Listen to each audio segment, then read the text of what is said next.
All right. I want to be real with you. First and foremost, I want you to have a huge expectation. I want you to go for broke. I want you to aim for the stars, right? Which means that I want you to anticipate that the moment your willpower kicks in, you're going to break this bad habit, you're going to establish this new habit, and you are going to walk steadfastly towards your future, your dream, your destiny, and nothing's going to hinder you and nothing's going to stop you. That is, I want you to embrace that expectation, okay? There's nothing wrong with having that expectation, having that hope, having that desire, and pressing toward it with all your might. However, I also want you to be prepared for the eventuality that the pathway towards your destination may not be a linear pathway. That is, there can be some stumbling and falling and tripping. And what I want you to prepare your heart and mind to do is that if you have a setback, don't take a step back, but take a step up, because your setback is a setup for a comeback. All right? I want you to get it in your heart and mind that slipping up and falling does not mean that you're a failure and that it's over. It simply means that you slipped up and you fell, but now it's time to get up and to get up quickly. Our problem, and one of the reasons why life change fails, is that we stumble one time and we quit the journey. We stumble one time and we quit the journey. Or we stumble one time and we quit the journey for 2 weeks because we're just sulking and feeling sorry for ourselves for messing up. No, you don't have time to feel sorry for yourself. You don't have time to be ashamed of yourself. You simply need to get up quickly, just brush yourself off and get going on the journey again. This is the key. This is the key. If you have a setback, don't take a step back. You need to take a step up, because your setback is actually a setup for your comeback. You need to get that in your heart and mind, and you need to allow the people on your team and the people around you to encourage you with that reality. Now, here's the key. If you're building an interchange toward a new highway, okay? Can you imagine they're building a new highway and they're building an interchange from one highway to this new highway? Can you imagine that the builders just quit building the highway? And you say, why'd you quit that highway? You said, because the other highway's still going. You don't quit building the new highway because the old highway is still going, because cars are still driving on the old highway. You keep building the new highway. You keep building it. If you stumble, you get up and you start running again. If you trip, you get up and put some mercurochrome on your knee, whatever you need to put on it, some Neosporin. Put a Band-Aid on it and keep running. And do your stretches and keep going. But if you have a setback, do not take a step back, because your setback is a setup for your comeback. All right? So I just want to encourage you, it's not a linear journey. You know, I've had so many ups and downs with my weight. I started on March 14th. The first 3 weeks I lost 21 pounds. And I thought, oh, I'm going to lose 60 pounds in 9 weeks. I thought that's all it's going to take me is 9 weeks and I'll be at my destination.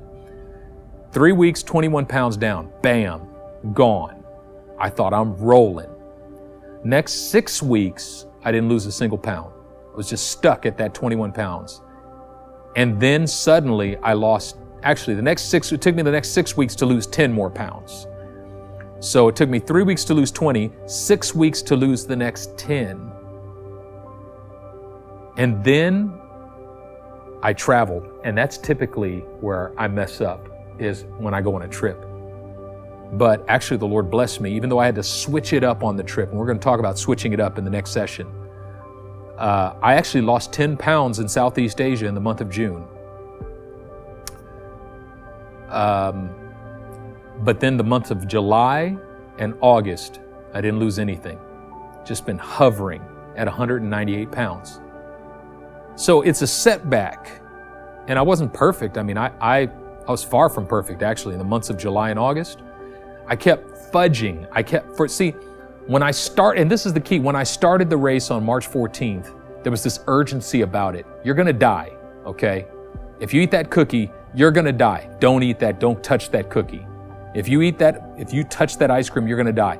So because I was running for my life, for the first 2.5 months, I did not have one cheat bite, okay?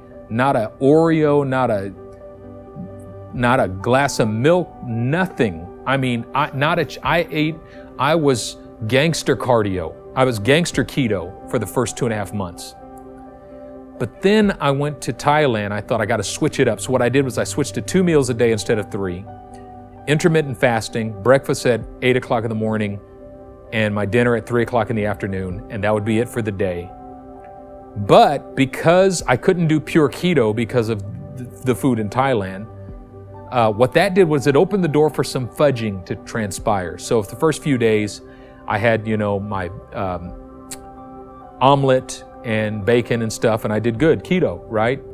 But then I started to sneak in a couple pancakes here and there, and I'd grab a waffle and throw a little sugar in my coffee, just little things here and there. What that did is it opened the door for bigger little things. Then I grab a cup of ice cream here and there. That was fine for the month of June because I made up for it by working out 6 days a week. But once I got to July, the fudging started to catch up with me because I was only working out maybe 3 times a week, 3 to 4 times a week, depending. The point I'm making is that I had to learn how to get back up immediately after I would fall down. I would fudge, and I'd fall down, then I'd get up. And I'd go great for 2 or 3 days, and then I'd fall back down for 2 or 3 days, and I'd go great for 2 or 3 days, and I'd fall down. I would go great, I would fall down. We fall down, but we get up, right? I had that whole experience. What's the point I'm making? The point is, had I given up, I would have gone back to where I was when I started. Sometimes the stumbling and the stumbling and the stumbling and the stumbling is okay, as long as you get back up, because it means at least you're not going to lose ground. You can stay where you are. I haven't gained any ground, but at least I haven't lost ground. The key is, if you stumble and fall, get up immediately and keep moving. Don't wallow in it. Don't feel sorry for yourself. Don't call yourself a failure. It's so easy to feel like a failure when you start stumbling. And I feel like a failure all the time, even though I'm still 43 pounds down from where I was when I started. But if I went home and fudged tonight, I would feel like a failure. And so in a sense, okay, I've got to get that together. I can't stop on this journey. But at the same time, I am 43 pounds down. And so that's not failure. It's simply stalling. I need to stop fooling around, and I need to get back on the ball. And we have to keep in mind, your journey may not be a linear journey, but you just have to keep going.